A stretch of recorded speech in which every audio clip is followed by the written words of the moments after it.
প্রিয় দর্শক আসসালামু আলাইকুম, কেমন আছেন সব? আশা করি আল্লাহর রহমতে ভালো আছেন। চলে এলাম আজকে একটা নতুন রেসিপি নিয়ে। চলুন তাহলে দেখেন আজকে রেসিপিটি। আজকে বানিয়ে নেব দুই রকমভাবে চিতই পিঠা রেসিপি। এরকমভাবে চিতই পিঠা তৈরি করলে পারফেক্ট তৈরি করে নিতে পারবেন। এর জন্য আমি ইলেকট্রিক কেটলিতে এরকমভাবে জলটাকে আমি টকবক করে ফুটিয়ে নিয়েছি। এরকম ভালোভাবে ফুটিয়ে নিতে হবে। এখানে আমি কেটলিতে ফুটিয়েছি, চাইলে আপনারা যে কোনো পাত্রে এটা গ্যাস ওভেনে কিংবা চুলাইতে এটা গরম করে নিতে পারেন। যখন ফুটবে জলটা তারপর এটা হালকা ঠান্ডা করে নিয়ে এখন কাপের মধ্যে এটা মেপে আমি নিয়ে নিচ্ছি একটা বড় ডিশের মধ্যে। এখানে আমি আটাটা মেখে নেব বলে এখানে 2 কাপ জল দিলাম। এবার জল দেওয়ার পরে আটাটা মোটা পাতলা এবং শুকনো ভেজা অনেক রকমের থাকতে পারে, তার জন্য আমি 2 রকম এখানে রেসিপি শেয়ার করেছি। এখানে অল্প পরিমাণ লবণ দিয়ে আমি হ্যান্ড মিক্সারের সাহায্যে, এটা যেহেতু গরম আছে, হ্যান্ড মিক্সারের সাহায্যে এটাকে আমি ভালোভাবে জলের সঙ্গে মিশিয়ে নিলাম। এখন এখানে আমার এটা গ্রাইন্ডার জারে এটাকে আমি চালের আটা পিষে রেখেছি, এটা ভেজা আছে। এখানে একেবারে একদম ভেজা সেটা না, চালটা যেহেতু আমি হালকা শুকিয়ে নিয়েছিলাম তার জন্য এখানে আটাটা ঝরঝরে আছে। এখানে একেবারে যদি ভেজা ভেজা থাকে তাহলে কিন্তু জলের পরিমাণটা কম লাগে, আর জলের পরিমাণ কম থাকলে আটার পরিমাণটা কম দিতে হবে।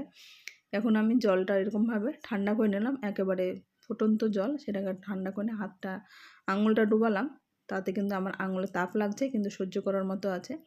এখন এখানে আমি প্রথমে 3 কাপ আটা দিয়ে দেবো, যেহেতু এখানে ভেজা আটা আছে।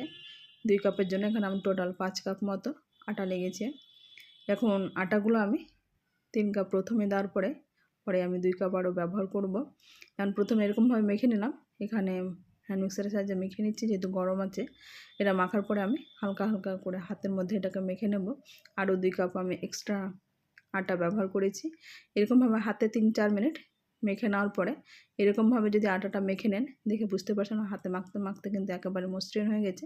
এখন চাইলে আপনারা এরকমভাবে গ্রাইন্ডার জারে এটাকে আর কিছুক্ষণ 30 থেকে 40 সেকেন্ড মতো গ্রাইন্ডার জারটাকে ঘুরিয়ে নিতে পারেন, তাহলে খুব সহজে এটা তৈরি করে নিতে পারবেন। ওভেনে এরকম একটা আমি তাওয়া বসিয়ে দিয়েছি। এখানে চাইলে আপনার লোহার কড়াইতে ওটাকে তৈরি করে নিতে পারেন। লোহার কড়াইতে তৈরি করতে গেলে হয়তো এখানে বেকিং পাউডার বেকিং সোডা ব্যবহার করতে হবে। এটাতে কিন্তু এরকমভাবে তৈরি করলে কোনো বেকিং পাউডার ছাড়াই কিন্তু এটা তৈরি করে নিতে পারবেন। এখন তেলটা দেওয়ার পরে এটা ভালোভাবে ফুল হিটে 2-3 মিনিট গরম করে নিতে হবে। তারপরে কিন্তু আমি সরিষার তেল এখানে মাখিয়ে নিলাম একটা পরিষ্কার কাপড়ের সাহায্যে, চারি সাইড আমি এরকমভাবে মাখিয়ে নিলাম। এটা গরম হতে থাকবে। অন্যদিকে আমি এখন মশলাদার চিতই পিঠা তৈরি করব বলে এখানে একটা পাত্রের মধ্যে আমি লবণ দিয়ে দিলাম। আর একটা শুকনো আটা আছে, শুকনো আটার জন্য কতটা এবার জল প্রয়োজন হচ্ছে সেটা এখন দেখাচ্ছি।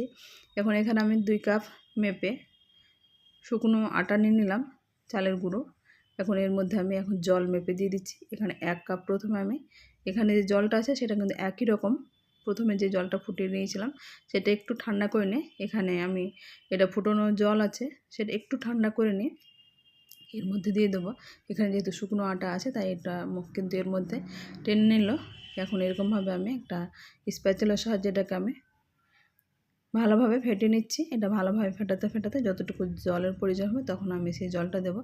এখানে আমি কিছু মশলা ব্যবহার করছি বলে এখানে আমি দিয়ে দিচ্ছি পেঁয়াজ কুচানো, লঙ্কা কুচানো, ধনেপাতা কুচানো। এখানে চাইলে আপনারা চিলি ফ্লেক্সও ব্যবহার করতে পারেন, আমি কাঁচা লঙ্কায় ব্যবহার করেছি। এখন এটা মাখিয়ে নিলাম, যেটা আপনাদের পছন্দ। আমি 2 রকমভাবে এখানে রেসিপি শেয়ার করেছি। এর আগে আমার চ্যানেলে চিতই পিঠা রেসিপি দেওয়া আছে, চাইলে আপনারা সেখান থেকে দেখে নিতে পারেন। এরকমভাবে এটাকে আমি ভালোভাবে এটাকে মেখে নেব। এটা কিন্তু আমি আর গ্রাইন্ডার জারে ব্লেন্ড করছি না, যেহেতু এখানে পেঁয়াজ ধনেপাতা দেওয়া আছে সেগুলো কিন্তু ব্লেন্ডার জারে এটা ব্লেন্ড হয়ে যাবে। এখন হ্যান্ড মিক্সারের সাহায্যে ভালোভাবে মেখে নিয়েছি, দেখে বুঝতে পারছেন এরকমভাবে কিন্তু লাম্পস তৈরি হয়ে গেছে হাতে মাখতে মাখতেই। এখন এই ব্যাটারটাকে একই রকমভাবে প্রথমে যেহেতু তাওয়াটা গরম করা দেখিয়ে দিয়েছিলাম, এখন সে তাওয়াটার তেল দিয়ে মুছে নেওয়ার পরে এরকম আমি এক হাতা নিয়ে এখন এর মধ্যে আমি ছড়িয়ে দিচ্ছি। এখানে মোটা পাতলা আপনারা যেমনটা খাবেন সেইভাবে এরকম তৈরি করবেন, পাতলা খাবো বলে এরকমভাবে তৈরি করে নিলাম। এখন মোটামুটি 10 থেকে 12 সেকেন্ড পরে আমি ঢাকা দিয়ে এটা জাস্ট 2 মিনিট ফুল ফ্লেমে রেখে দিয়েছিলাম, দেখে বুঝতে পারছেন অসংখ্য ছিদ্রযুক্ত চিতই পিঠা তৈরি হয়ে গেছে। 2 মিনিট পরে ঢাকনা উঠে এটা দেখাচ্ছি, এটা কিন্তু খুব সহজে তেল দেওয়ার কারণে ছেড়ে আসছে। এখন মধ্যে দিকে দেখে বুঝতে পারছেন একটু মোটা আছে, সেটা আমি এরপরে রেসিপি দেখাচ্ছি। এটা কিন্তু পাতলা করে তৈরি করব বলে এটা একটু মোটা করেছি। অনেকে মোটা খেতে চান, অনেকে পাতলা খেতে চান। এরপরে আমি তাওয়াটা ফুল হিটে আবার গরম করে নেব। এখানে কিন্তু দুটো টিপস ফলো করতে হবে। প্রথমে তাওয়াটা ফুল হিটে গরম করে নিতে হবে। তা ভালোভাবে গরম যদি না হয় তাহলে কিন্তু চিতই পিঠা অসংখ্য ছিদ্রযুক্ত হবে না আর সফট ফ্লাফি ছিদ্রযুক্ত হয় না।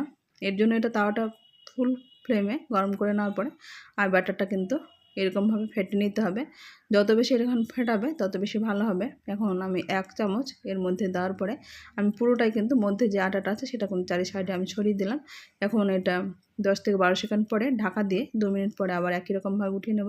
এখন একটা আমি ভেঙে দেখাচ্ছি, এটা কিন্তু একেবারে ফ্লাফি সফট উপর দিকে ক্রিপসি এরকম তৈরি হয়ে গেছে চিতই পিঠা। আমার রেসিপিটি কেমন হয়েছে আপনারা অবশ্যই কমেন্ট বক্সে কমেন্ট করবেন। আজ তাহলে এই পর্যন্ত, ফিরে আসছি নতুন কোনো রেসিপি। ততক্ষণ ভালো থাকবেন, সুস্থ থাকবেন। আসসালামু আলাইকুম, আল্লাহ হাফেজ।